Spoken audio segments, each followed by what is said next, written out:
What are the benefits of being 100% alcohol free? This morning, my daughter missed her bus or was there and the bus never came. But at any rate, it didn't pick her up. So she waited there for 10 minutes and it never came. So I said, come on back in and I'll give her a ride up to school. Thinking back on that, was I annoyed?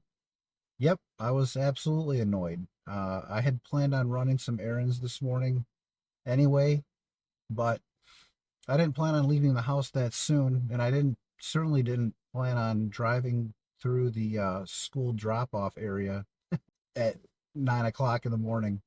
Be that as it may, thinking back on my drinking days and the role that that would have played in my day could have ruined my day. I could have been so bent out of shape about it that I just dwelled on it for the rest of the day. How many of us that were drinkers or are drinkers currently or trying to stay sober, we get bogged down in all the frustrations and build up resentments, which just in turn causes anger, anguish, and grief throughout our day. And that's just one tiny example of what living life 100% alcohol free can be like. I just went in, I looked up the drop off procedure because this was the first day that I had to do that since school started this year. Prior to this year, we had homeschooled her since the pandemic. I look back at a situation like that. We've been homeschooling her for 4 years, and I'm grateful to just have the opportunity for her to be in school, to actually enjoying being in school, loving the social aspect of it, and thriving at school. That's a blessing in and of itself. But to look back and realize that, I could be in that same situation. I quit drinking for a lot of different reasons, but one of them was because when the pandemic started and I was in the midst of my drinking and just having my days be clouded by hangovers and repeated cycles of drinking and not feeling like I knew how to homeschool her, it just went to situations where I was just bent out of shape all the time. I didn't know how to teach a child. That was never my area of expertise. I would just spend my days frustrated. After 6 weeks into the pandemic of drinking, I decided I had enough of it. I don't know what to expect from this point forward in regards to the pandemic. Looking back on it, it really didn't have everything to do with the pandemic. We don't know what life is going to throw at us at any given moment, right? I mean, we're not in control of much.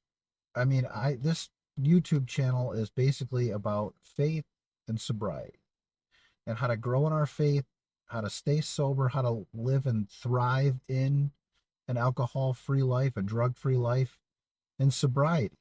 We don't know what is going to happen at any given moment. I mean, our lives could change at any given moment. It wasn't even big things that would stress me out, though. It was small things that would stress me out as a drinker. It was no coincidence that I was getting bent out of shape over things. I was still also a drinker. Alcohol is insidious that way. We think that it's helping us, and it kind of does. I mean, it takes the edge off here and there. You have a one or two drinks, and you kind of start to forget about your problems. But the longer you go in that drinking session, having three or four or 10 or 20 or whatever it is you drink, it just makes you start to kick in. My therapist used to say you start to kick in your prefrontal cortex, the part of the brain up front that makes decisions and thinks rationally, and you start to act differently. It really does happen. We might be in denial of that, but drinking really does change our behaviors. And add on top of that, you might make bad choices. You might say the wrong things when you're drinking. You might do things that you normally would not do. And then to add on top of that, you start waking up at 3 in the morning with anxiety and heart palpitation. You don't get a good night's sleep. You wake up in the morning, you're hungover, you're foggy, you don't feel good, you're irritable until you work that fog off. You just don't feel like yourself.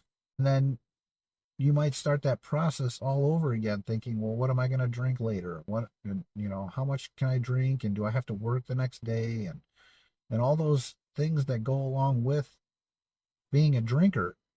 When you become a non-drinker and you give up alcohol 100%, the biggest benefit is you just don't have to think about it anymore. It's not a thing. It's not even in your purview for your day. Whatever happens in your day, you can handle it. You don't need to drink to escape it. You don't need to drink at it. You don't need to drink to cope. You don't need to be angry. You don't have to carry these feelings around with you. I used to need all kinds of help as a drinker. I never felt like my voice was being heard. I never felt like I was understood. As time went on, I started to recognize that it was really the alcohol that was holding me back all those years. I was scared to give it up because that's what I grew to know. This is how life is. Alcohol is my go to thing, and that's just how it is, and that's how it's always going to be. Thinking that way, of course, it's going to be scary to think about the prospect of giving it up. The community that I was part of looked at it like you're not giving up alcohol, you're just not drinking alcohol. You're free from drinking alcohol. It's not like you're abstaining from it where you still might wish you could have it. You are making the conscious decision to say, I've had enough. I want to live a better life. So you put it down and you go a day, or you go a week, or you go a month, or you go a year without drinking, and you just become a non drinker. And life isn't perfect. Life is still life, it's still there, but the crutch of alcohol is no longer there. So it's difficult at the beginning to get through those urges to drink. This message is really about the benefits of being 100% alcohol free. Those are some of the benefits that I have found.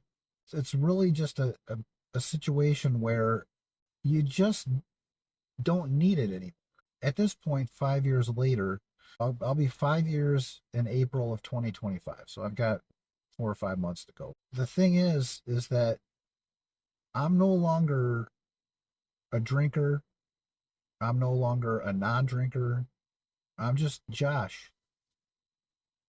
That's all. I'm just Josh. And there's freedom in that. So, whatever your name is, wherever you are in your journey, you can take solace in the fact that you're just you. You're not a drinker. You're not a non drinker. You're just you. There's freedom in that. Wherever you are in your journey, if you've been following my videos all along, I appreciate you for being here. If you're new to the channel, please like and subscribe and watch some other videos that I've made. I'll have more coming up. I make different topics about faith and sobriety. If you're looking for a sober group, I've got a private Facebook group. It's called Sobriety in the Storm. I'll pin the link in the comment section below. Click on there. There's just a few questions you have to answer. You don't even have to answer them if you don't want to, but it gives me an idea of where you're coming from and what your goals are in living a sober life. I'm going to continue making faith-based material because faith is an integral part of my sobriety. I hand over my anxiety to God, and I don't have to worry anymore about these things that happen in my life. If bad things do happen, I take them as God is just trying to show me something, and I need to persevere. and I can't do it as a drinker. I'm better off doing it as a non-drinker, as just Josh. So keep the faith, keep your sober strength, keep on going, and have a great sober day, everybody.